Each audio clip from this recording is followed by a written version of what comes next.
Cassius Stanley was once one of the most electrifying athletes high school basketball had ever seen. The mixtapes were jaw-dropping, the dunks were violent, and the vertical leaps seemed superhuman.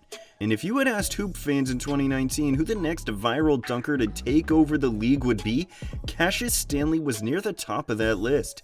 He was fast, explosive, and could jump out of the gym. At 6'5", he had the perfect build for a modern NBA wing, and with his Duke pedigree, it felt like a matter of time before he made a real splash. But fast forward to today, Cassius Stanley is no longer in the NBA. He's bounced between the G League, short NBA stints, and overseas hoops, showing flashes of his talent but never sticking. It wasn't a devastating injury. It wasn't a lack of effort. It was that the league just never really saw him as more than a role player.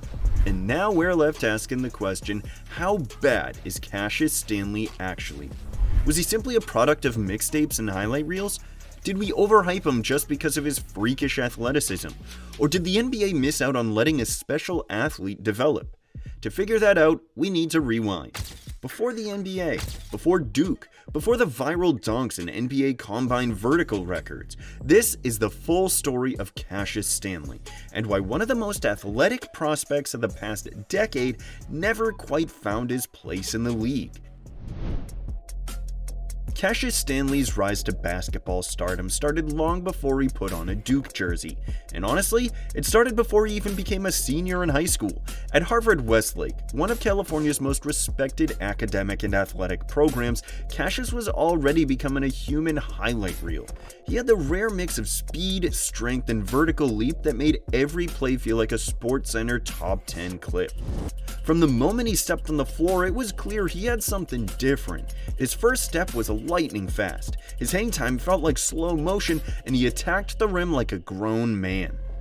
Opposing players would swear they had the angle on him, only to watch Cassius explode past him to finish above the rim.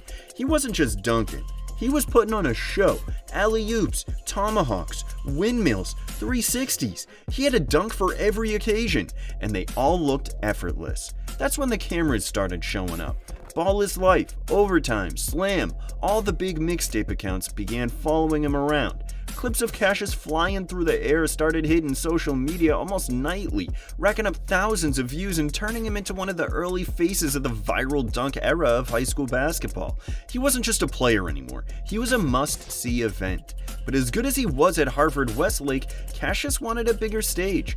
Enter Sierra Canyon, the powerhouse program of Chatsworth, California that was quickly becoming the West Coast version of Oak Hill or Montverde.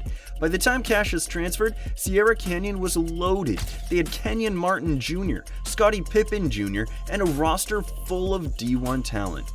The stands were packed every game, celebrities were courtside, and ESPN cameras were everywhere. And Cassius fit right in, not just as another talented piece, but as the emotional spark plug who could ignite the crowd with a single play. At Sierra Canyon, his game matured. The mixtape dunks were still there. If anything, they were better, but Cassius added polish. He became a more confident shooter, improved as a playmaker, and turned into one of the best perimeter defenders on the West Coast. He was no longer just the athletic guy who could jump out of the gym. He was a two-way threat and one of the most feared players in California. That senior year was special. Cassius averaged over 17 points per game and helped lead Sierra Canyon to yet another state title. Every game felt like a spectacle. Fans lined up outside gyms an hour before tip-off. Social media exploded with clips of his dunks, fast breaks, and chase-down blocks. And when he was named to the 2019 McDonald's All-American game, it felt like the perfect cap to a high school career that had been lived in the spotlight since he was 14. What separated Cassius from so many other highly ranked players was the way he made basketball feel like entertainment. When he played, gyms buzzed in a different way. The anticipation before he took off on a fast break, the audible gasp when he left the floor, the eruption when he threw it down. He turned high school gyms into mini NBA arenas, and that athleticism, it was absurd even by elite prospect standards. Cassius had an NBA level vertical as a teenager, with some reports measuring him north of 40 inches. Coaches and scouts who saw him live would tell stories about how he seemed to float in the air longer than anyone else. He was powerful, explosive, and played above the rim every single night. But with that athleticism came questions. Scouts wondered if he had the ball handling and outside shooting to translate to the next level. Was he just a viral sensation, or was he the kind of guy who could turn raw tools into NBA production? Those questions didn't bother Cassius. He kept working, kept adding to his game, and kept proving he was more than a highlight dunker. By the end of his high school career, ESPN had him ranked as the number 32 prospect in the nation. But rankings didn't really capture his impact. Ask players who went against him and they'll tell you he was one of the most athletic players they'd ever seen. Ask coaches who game planned for him and they'll tell you he could change the momentum of a game just by stepping on the floor. When he finally committed to Duke, fans couldn't wait. They imagined Cameron Indoor Stadium turning into a nightly dunk contest, with Cassius putting on a show for the Cameron Crazies. The Cassius Stanley Show is heading to Durham and everyone was ready to watch. When Cassius Stanley arrived at Duke in the fall of 2019, the hype felt justified. After years of viral dunks and mixtape moments, fans were convinced Cameron Indoor Stadium was about to become the center stage for his personal highlight reel. This wasn't just another recruit coming to Durham. This was one of the most athletic players in the entire class, a McDonald's All-American with bounce that looked straight out of a video game. And right away, Cassius made sure everyone knew the buzz was real. In his very first game in a Duke uniform, he broke the school's freshman vertical jump record, a mark previously held by Zion Williamson. Let that sink in.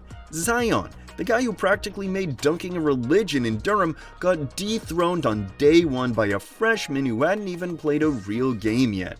Duke fans were in disbelief. They'd just spent a season watching one of the most electrifying athletes in college basketball history, and here was another one, ready to pick up right where Zion left off. The fit made sense too.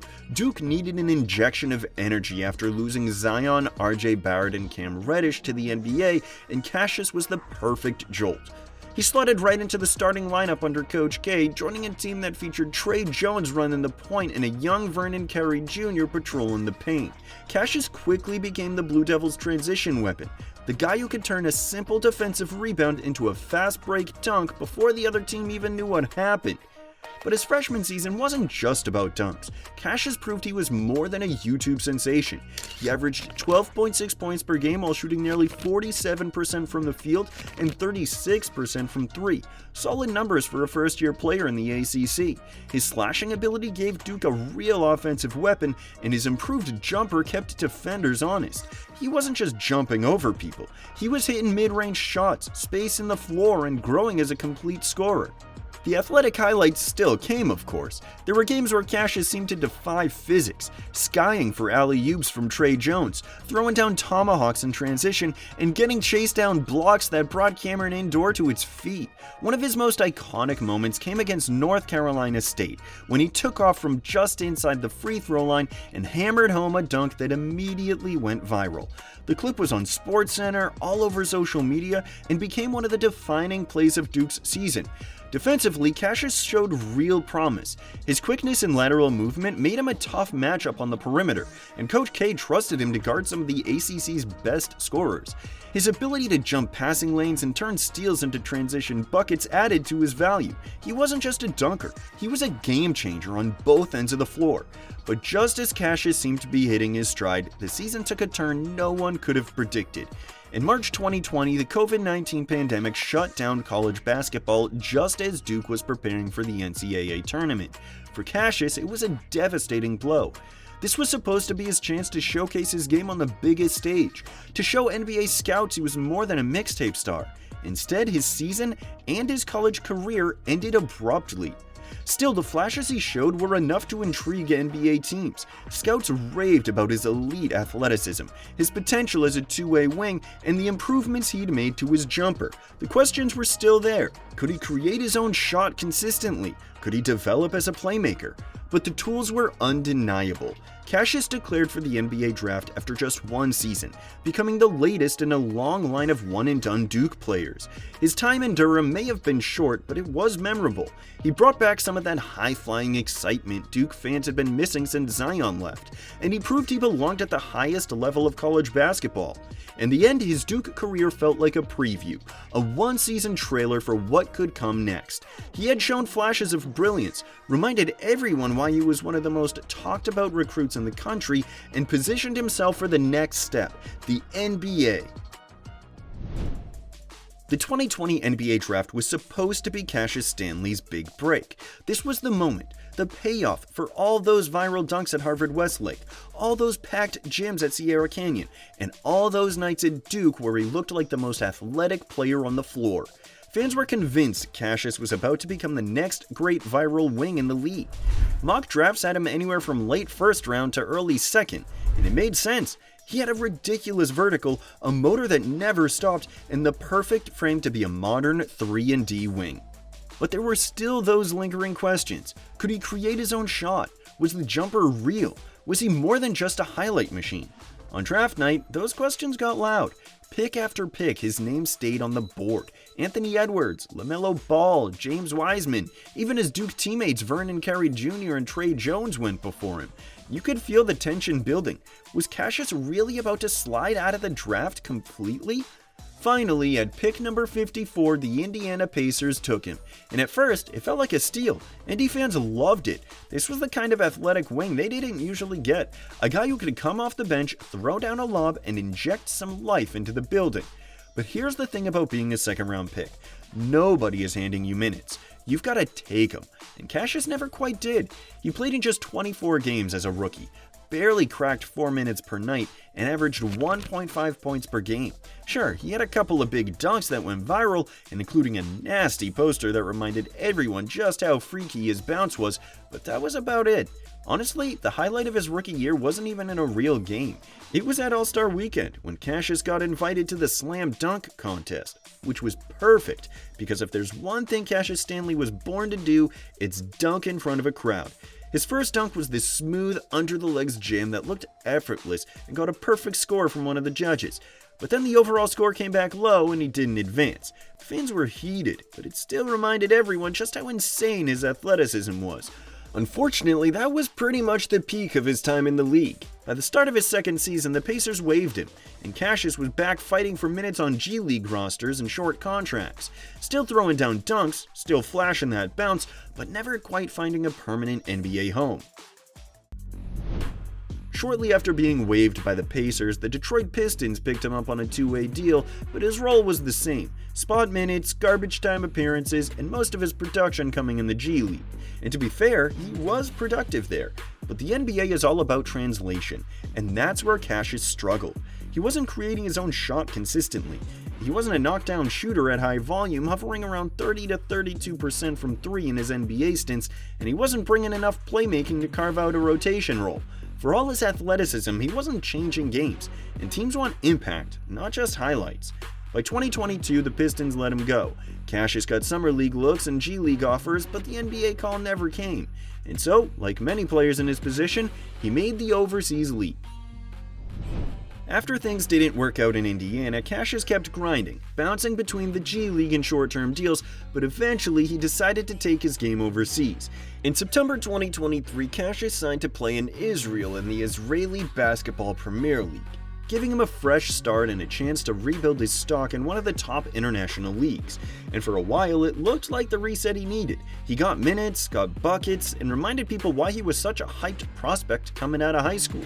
A year later, in October 2024, he came back stateside and joined the Valley Suns, the Phoenix Suns G League affiliate, still chasing that NBA call-up. Then in April 2025, Cassius was back overseas, this time signing in France's top league, which gave him another shot at proving himself against high-level competition. And just a few months later, in July 2025, Cassius took another swing, signing to play in the Lithuanian Basketball League. Unfortunately, that chapter ended before it even began. The team announced in August that he didn't pass his medical examination and was released before making his debut.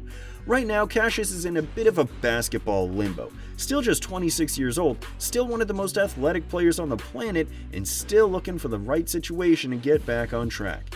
His story isn't over yet, but it's clear that Cassius Stanley's career has been anything but ordinary. Because the truth is, Cassius still has the tools that made him a must-watch prospect. He still jumps higher than almost anyone on the court, he still plays hard, and somewhere deep down, fans are still waiting for the Cassius Stanley mixtape moment, but this time on an NBA floor. But now we want to hear from you. Were you a Cassius Stanley believer? Did you think his Duke flashes and viral dunks were going to translate into a long NBA career? Or do you think he was always destined to be more of a role player and highlight reel guy than a true star? Drop your thoughts in the comments. We love hearing where you stand on players like Cassius and what you think his future might hold. If you enjoyed this breakdown, make sure to hit that like button, subscribe to the channel, and turn on post notifications so you never miss another deep dive like this. And if you really want to support what we're building here, join our Patreon community. You'll get exclusive content, behind-the-scenes breakdowns, and even a chance to help pick the next player we cover. Links down in the description. Thanks for watching, and as always, we'll see you in the next one.